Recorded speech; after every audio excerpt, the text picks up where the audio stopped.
ini ngendikane beliau tentang meminimalkan konflik. Ini saya baca di bab Al-Mithalul Awal. Jawazu hibati thawabil qiraah wa shadaqah lil mayyit wa wusuli thawabil qiraah wa a'malid birril mayyit. Kita berkeyakinan bahwa yasinan, tahlilan itu sampai ke mayit. Itu boleh kita hadiahkan dan sampai ke mayit. Kata Bali Maksum, wa huwa min masailil furu' al khilafiyah. Fala yajuzu bi sya'nihi itharatul fitan wal jidal wal inkar. Alal qail wal amili bihi wala alal mukhalif. Ini dari awal masalah khilafiyah.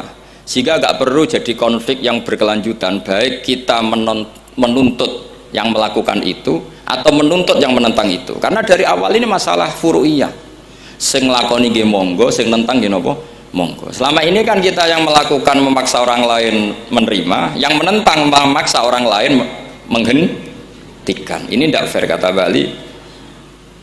Kata beliau itu gak fair. Wala yang bagi ayyaqa bainahuma ma la yang bagi wuquhu bainal akhwaini muslimaini.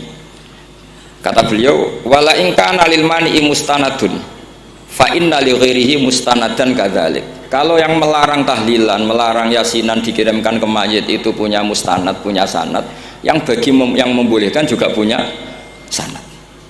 Kalau ada kiai yang kalau pidato nangis itu sanadnya banyak dan benar, tapi yang uraan kayak Pak Duta Besar juga banyak. Semuanya ada sanad. Jadi kata beliau sederhana saja, kalau al-mani'un, orang yang menolak itu punya sanad, kita yang membolehkan juga punya sanad. Tapi kata beliau dengan enteng, dengan ceria, ini masalah furu'iyah, nggak perlu jadi itsaratul fitan wal jidal wal khisam. Kata beliau nggak perlu jadi perdebatan. Makanya pesan saya sama santri-santri Krapia, sebetulnya masalah kita ini tercerabut dari ilmu. Coba dari awal Anda katakan yang tidak kunut itu Abu Hanifah, yang kunut itu Imam Syafi'i, maka melihat orang tidak kunut itu keren karena Al-Hanafi, pengikut mazhab Hanafi. Yang kunut juga keren karena pengikut mazhab Syafi'i. Tapi kita tidak, di zaman akhir kunut dan tidak kunut ini jadi politik identitas. Sehingga yang nggak kunut itu Muhammadiyah misalnya, yang kunut itu NU. Mana ada Basim Asy'ari sebagai mujaddid atau mujtahid yang mengharuskan kunut, atau Mbah Ahmad Dahlan yang melarang apa? Kunut. Wong dua beliau sama-sama pernah ngaji Syekh Khotib Minangkabau, pernah ngaji Mbah Mahfud ketika di Mekah. Jadi cobalah ilmu itu diperkuat sehingga kita mengatakan kunut adalah sunat menurut Imam Syafi'i, tidak sunat menurut mazhab Abu Hanifah. Sehingga enak sekali karena kita berdasar ilmu. Menyangkut sawabul qiraah atau sawabu amalil khairi, apakah sampai ke mayat apa enggak, ini kata beliau, kata Mbah Ali Maksum, beliau justru menukil Ibnu Taimiyah yang notabene sering dipakai dalil para orang-orang sana. Saya tidak tahu itu orang sana, itu Pak Duta itu yang tahu itu. Itu kalau ini mirip kitab Said Muhammad. Jadi Said Muhammad itu kalau istidlal sering pakai Ibnu Taimiyah karena itu yang dipakai mereka. Tapi ternyata Ibnu Taimiyah, qala Ibnu Taimiyah innal mayyit yantafi'u bi qiraatil Qur'an kama yantafi'u bil ibadah al maliyah minas shadaqah wa nahwiha. Terus faqala Ibnu Qayyim fi kitabir ruh afdalu ma yuhda ilal mayyit as-shadaqah wal istighfar wa du'a lahu wal hajju anhu. Artinya gini, kita sekarang ini tidak pernah kayak Bali Maksum pakai dalil jawazu ihda lil mayyit itu berdasar Ibnu Taimiyah dan Ibnu Qayyim.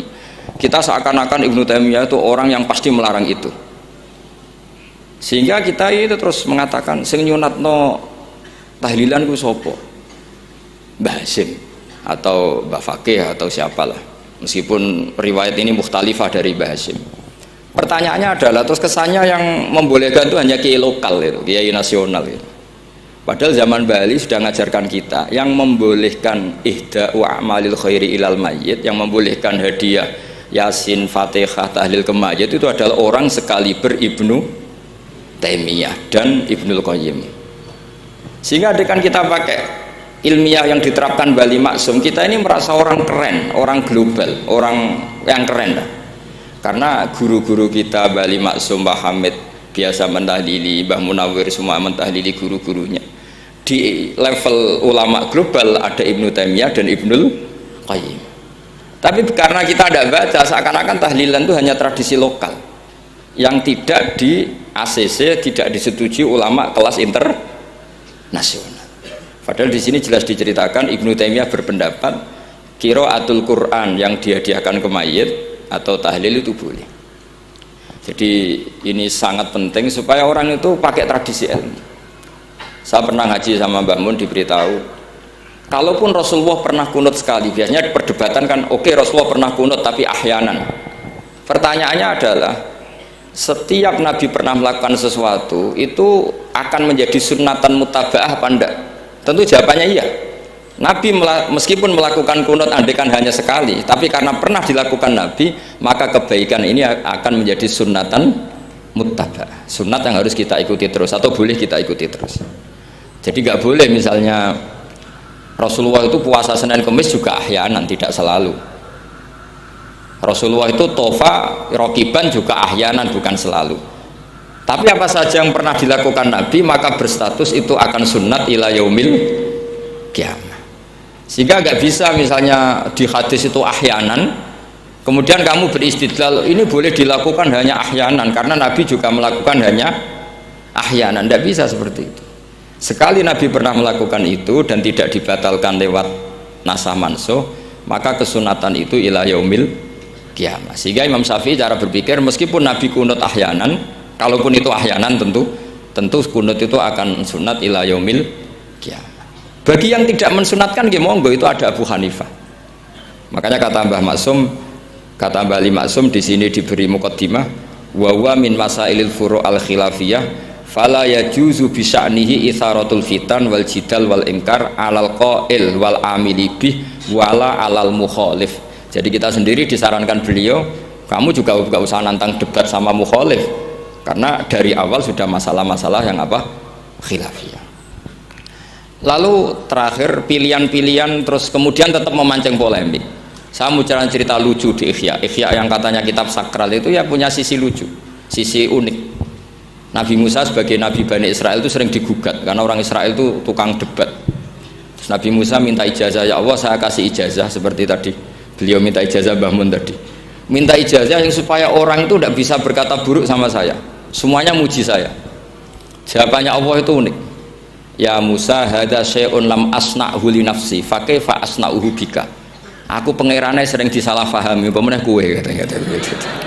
Jadi makanya kalau ada orang bully beda paham itu biasa saja. Kata Allah hadza syai'un lam asna'hu li nafsi, itu sesuatu yang saya tidak melakukan untuk diri saya sendiri.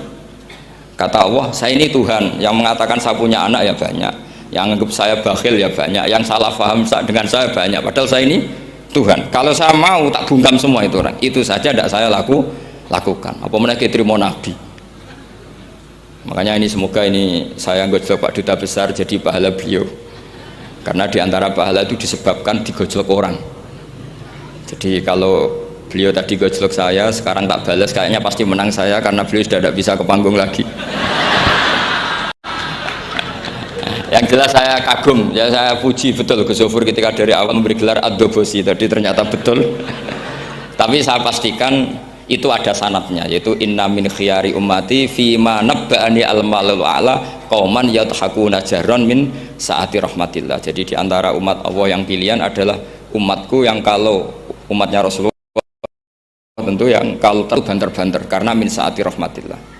Saya bayangkan kalau saya di rumah Pak Dubes dikasih makan gratis, dikasih minum gratis, kemudian di rumah itu saya merengut saja, itu kan kurang syukur. Wis ora bayar kok merengut gitu. Sama kita pakai buminya Allah, pakai airnya Allah, pakai oksigennya Allah. Modal guyu ya ora gelemen merengut gitu. Itu kalau Allah tersinggung pasti Allah ngendikan falyatul probban siwa wal yakhruj min tahti ardi wasama. Silahkan mencari Tuhan selain saya kata Allah dan keluarlah dari langit saya, dari bumi saya. Daripada diusir pangeran wis ning donya ceria wae, guyu wae, sementing aja dhewean apa guyu ngoten mawon. Wassalamualaikum warahmatullahi wabarakatuh.